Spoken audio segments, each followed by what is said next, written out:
One of two things is going to happen with these pills. They're going to turn me into somebody I don't want to be. Or, you know, the dosage is probably not right. So. Or the dosage could be exactly right, and you could still be the same arrogant jerk you always have been. You just won't have your breakdowns. And, you know, any pills that can stop me from getting angry will stop me from thinking clearly. Try if you must. But I will not let you talk yourself out of this. I believe you.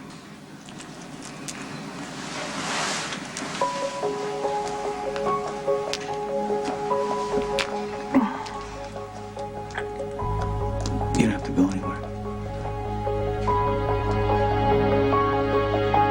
There you go. Okay. You look tired. It's been a long day. You're doing great. You realize that if you hadn't come here tonight, making me see things clearly, I had already convinced myself to stop therapy, meds, the whole thing. I was going to take my chance. Can't do that. Huh? You need to see this thing through. You do. You need to do it for yourself, and you need to do it for your kids. And Lainey's great, Sonny. She's insightful, and she knows when to push, but she knows when to let you do it on your own. And she's committed to your recovery. Listen to you. When did you become such an expert on therapy? Since I had an unexpected crash course. Do you remember? Yeah, but I'm trying to figure out, how'd you know to come here anyway? I just have these amazing psychic abilities. Okay. Come on, who knows you better than I do? I had a hunch, and I followed it. No big deal. Cardi, you know who you're talking to, right? Sonny, we go way back, okay? We practically read each other's minds. You don't try to snow me here, because that would make me very, very unhappy. All right. Lainey was worried about you. So she called me. Lainey talked to you about my therapy? What did she say?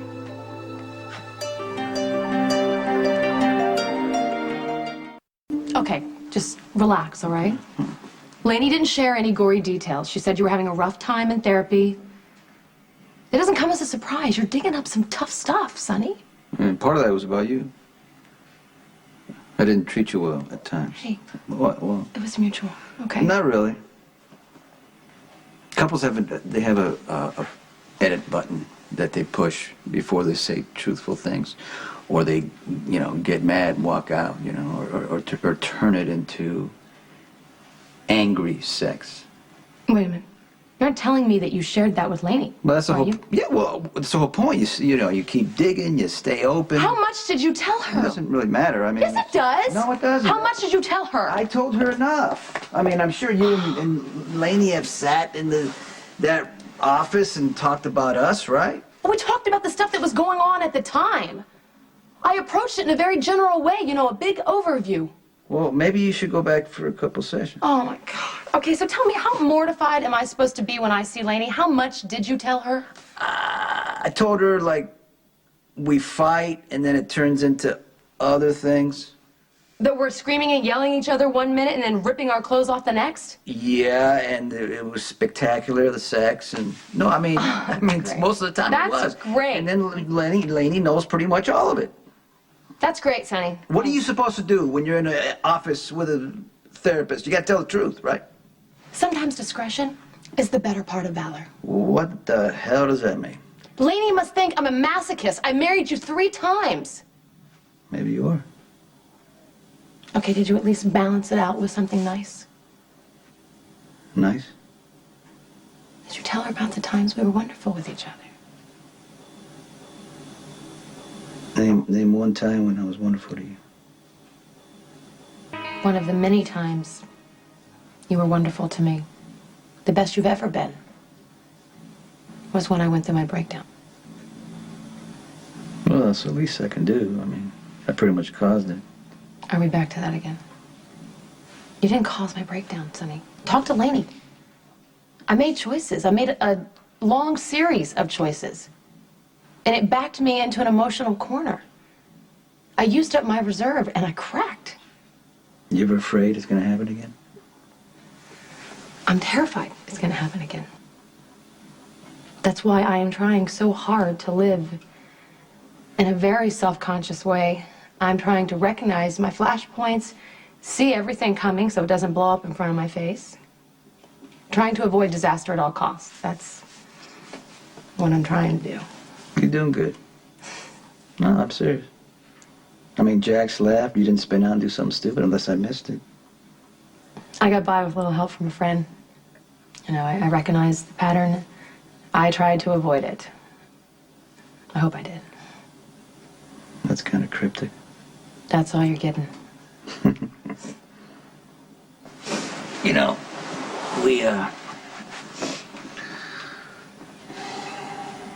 we've seen each other through a lot. It wasn't all bad. Do you remember when we lost our baby? Yeah, that's a laugh riot. It was you at your best.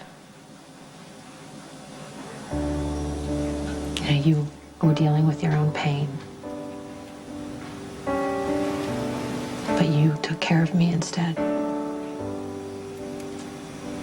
You took me to the island. Do you remember that? It's so quiet here. The stars are so close. No light pollution. That means streetlights, right? Traffic, television. All the stuff we do to fill up the dark so we can push the stars away. When I first moved here, I couldn't stand it because it was so quiet. That I spent time in the casino just, you know, so I get myself so tired that I would sleep. And then I would. And I hated to dream. So I switched to fishing. Cannot see you fishing. No, I was good at it, kind of, you know. The boats would go out. I'd go with the crew. Have you ever pulled a net out of the water? Your back strains, you get, you know, your hands get shredded. But I tell you what, it gets you real tired. And the best part is the stars and the water and, you know, how they're connected. So I started swimming at night. I'd go all the way out there as far as I could, you know. And my arms would get tired and I'd have to swim back. And then to rest, I'd put my head up, lay back on the water, look at the stars. And I'd finally get to shore. And I'd sleep without any dreams.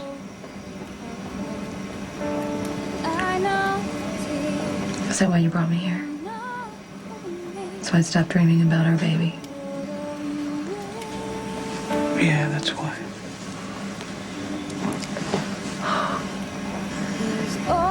How'd you get so wise?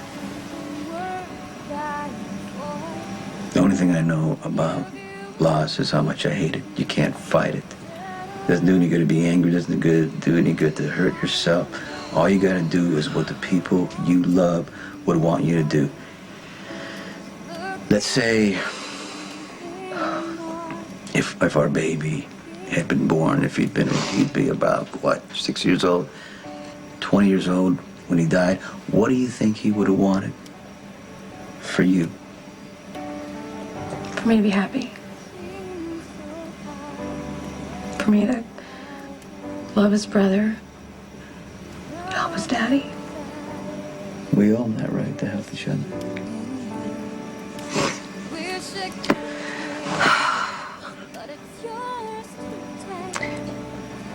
Do you think there's a heaven? Well, it's hard to look at the stars and think this is just a coincidence, you know? And our baby's up there, right? He's happy. God isn't cruel. You said that to me once. And you were right. Do you think our son sees us helping each other? Do you think he knows that he gave that to us?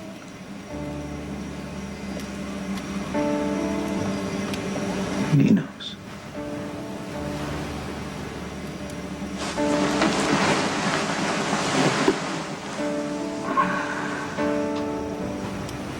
That's when I knew I loved you.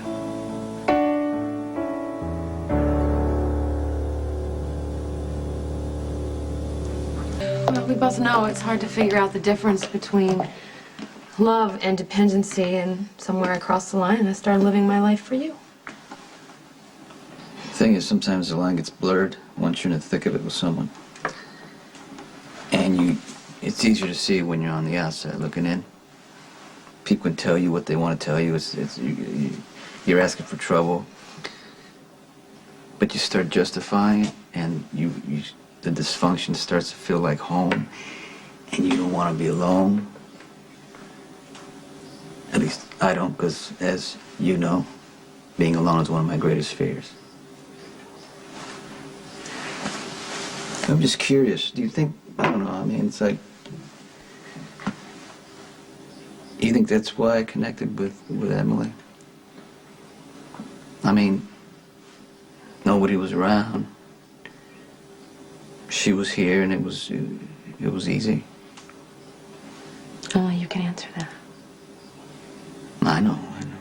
You were against it from the start. Were you a little jealous, maybe? Or were you convinced that I was going to have a breakdown? It was both.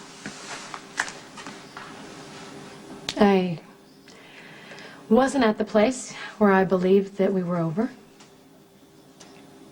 But I was afraid that you were going to slide back into darkness, and I knew that Emily couldn't handle that. But since we're putting the cards on the table, you know it too. Didn't you? Hey. Thank you for meeting me. Is it Sonny? I'm worried about him, Jason. Okay, why? Therapy is hard on him. He's all over the place. He went off on Emily earlier. I mean, she gave as good as she got, but they were arguing pretty bad. About what? Whether or not he's going to continue therapy.